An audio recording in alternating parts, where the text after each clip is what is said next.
Hi there, welcome back to Save with Crypto. My name is Save with Crypto. Okay, so first of all, thank you to Uncle Dazza for pointing this thing out on the site called Share Talk. I'll look at that in a moment. But basically, this video is about XTP, which is the token of Tap Global. And Tap Global have a card type system. It's basically a fintech solution with fiat and blockchain. I've been very critical of them since last week because although the offer they made in the EEA, which is basically you can stake XTP and then in return you get these like card tiers where you get cash back, which is brilliant. I love that model. It's really good. Unfortunately, they can't do that in the UK, so they came out with some paid tiers, which ended up in tears, really. But no, the paid tiers were like unachievable, which was the first problem. They have revised this. I hope it was slightly influenced by my videos, but we'll look at that in a moment.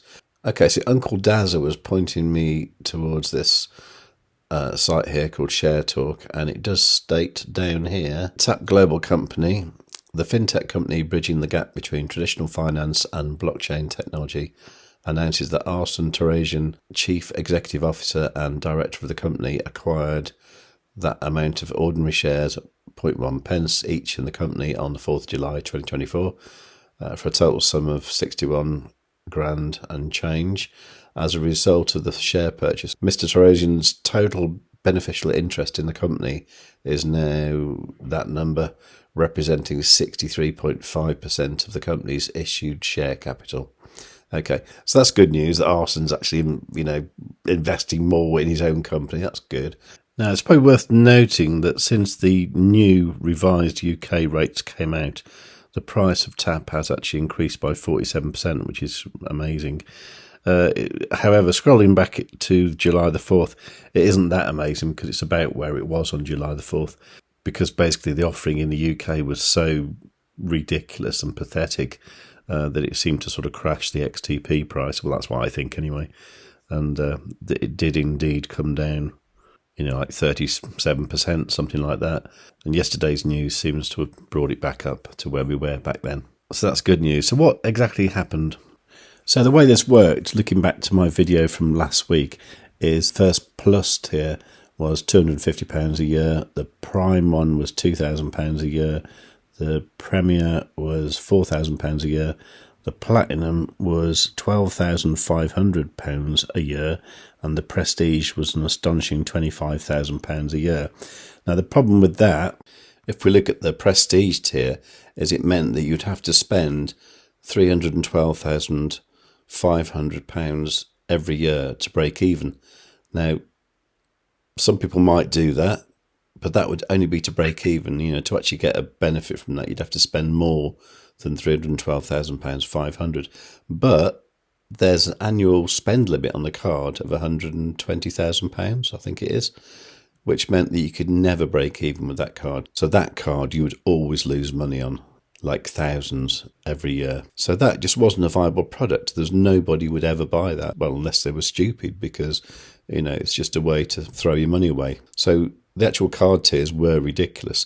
Now, they have revised them. I'm not entirely happy with the revision, but it's a step in the right direction. Let's have a look at that.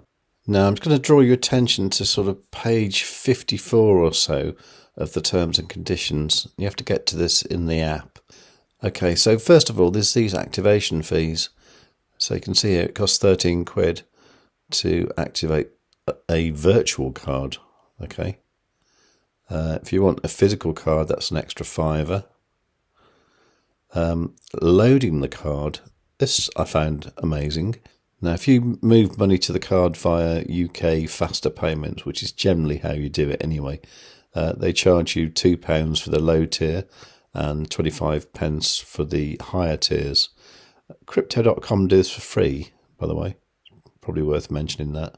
And this bit I don't quite understand actually, the cashback. It says cashback 0.5%, but then it says locked XTP is 0 and locked GBP is 0. I'm not quite sure what that means. And it looks like the higher tiers it talks about locked XTP of 25,000.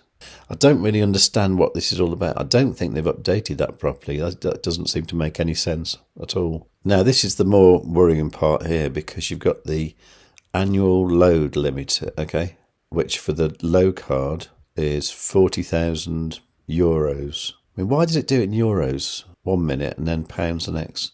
You've got 40,000 euros, then in the highest card, you've got 120,000 euros. Okay, so let's use those figures to work some stuff out. So 40,000 and 120,000. So this means we're dealing with an annual load of £33,800 for the lower tier.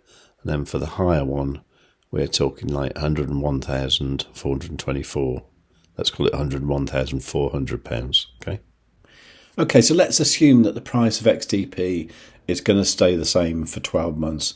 Now, that's actually unlikely, but we'll talk about that in a moment. Let's just say it did. So let's say you loaded the card, the smallest one with the maximum amount, which would be £33,800, okay?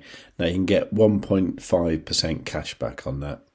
So if we multiply that by 0.015, we'll get that. Okay, so you get £507 cash back. Now, that card costs £250, so it is possible to make a profit on that if you load the card fully. Okay, well, that's good to know. Let's check out the highest one. So the highest one, you would need to load the card with £101,400 for each year, and that would give you 8%. So that would get you £8,000 a year. So, okay, so you can make a profit if you fully load these cards. So what do you need to break even? Okay, so with the smallest card, if you get £250 and you divide that by 1.5%, that will give you the amount you need to spend each year to break even. So it's £16,666. Okay, that's about what I spend on my crypto.com card, so that's worth bearing in mind. And with the larger card, 3,500 divide by 8%, you would need to spend £43,750 a year to break even. Now, that's quite a lot, but nevertheless, the big changes between now and last week is it is possible to make a profit on these cards, even if the price of XTP stays exactly the same. Now, over on Twitter, or X, or whatever it is, Alexandra Rees has been quite interesting with the comments on XTP and TAP, actually, reposting the new UK plans. Also worked out the break-even points as well. Now, I said this morning, what are your thoughts about this, Alex? I still can't see why I would ever use my TAP card over my crypto.com card, to be honest. And that's what I thought last night. Today, I'm thinking slightly different. And Alex said, well, at least they listened to the users and they adjusted their prices. These are more realistic and a profit is now possible. Not forgetting that the market cap of XTP is so small that a 30x would be done in the blink of an eye. That's actually very true. And this goes back to the video I posted a week or so ago talking about the possibility of XTP doing 100x. I'll link to that video in the top corner right now. And TAP replied, can you imagine doing a 30x on all the cash back earned? Let's see CRO do that. That's highly unlikely. I'll show you why. So you can see here on CoinMarketCap, the fully diluted market cap of TAP, XTP rather, is at the moment 18,421,162. So 18 million. This is tiny, actually. So if that was to do a 30x, what would that be? That would be about 0.55 billion. Okay, so where would that put it? Hovering around the 100th biggest crypto in the world. But if you look at the kind of stuff here, it's things like this ZK Sync that came out like a few months ago. Pendle. I mean, these are all like really new things, aren't they? Even when you get into the top 100, there's things like, Mana, Chili's, that kind of thing. But these are all over $500 million market cap. So it wouldn't be impossible, that's for sure. How about CRO? Well, CRO's already got a fully diluted market cap of 2.559 billion. Okay, so that, multiply that by 30, that is like 76 billion. And at the moment, Bitcoin is only 35 billion. So that's unrealistic. So that's a good point. And Alex also said, this is a solution while waiting for a decision from the FCA.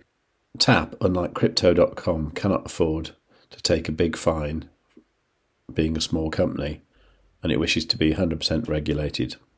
As far as Alex's personal situation, Alex said, it's not interesting for me in Switzerland at the moment, but I believe in the future of TAP, and I'm convinced that this is the project that will make us regret not being on board sooner. Now, if you read the terms and conditions of TAP, it is like the Crypto.com card where you don't get cash back on things like insurance, you can't buy traveller's checks with it, all the obvious kind of loopholes where you could create an infinite money loop, if you like. So all of them are excluded. So it would, I think, for me, have the same use as a Crypto.com card. So for me, the card tiers still aren't attractive while I have to pay GBP for them. The token itself, XTP, is becoming more attractive though. And it's almost like the situation where I could use my Crypto.com card, get my 3% in CRO on all my purchases, and if I had a viable exchange, I could send that CRO to the exchange and exchange it into TAP, which could do very, very well. Nevertheless, thank you very much for TAP. I'm pretty sure you did watch my videos, and I also note that you definitely did reply to my tweets, some of them being more constructive than others, but nevertheless you did reply, and you've acted accordingly. I think that's really good. So again, I'm bullish on XTP, and I am in the top 100 XTP holders in the world. So I wish you all the best of luck in this, and I can't wait to hear what happens with the possibility of XTP staking in the US. So this is all great news overall, but even me, with all that XTP I've got, I've still not got a reason to stop using my Crypto.com Frosted Rose Gold card, because I get 3% back on that, and I've got a load of CRO staked there, which I can have back at any time. So I don't know why Crypto.com can do this and Tap Global can't. Is it because Tap Global are doing it correctly and Crypto.com, or maybe not? Is it because Tap Global are based in Europe and Crypto.com are based in Asia? Maybe it's something like that. I don't know. Any comments you've got, please do leave them down below. And while you're down there, please do like the video and make sure you are subscribed. But really do make sure you are subscribed to the channel, because I do some good stuff here. And make sure you've got that little notification bell set on all, so you get notified of my timely updates. And above all, tell your friends.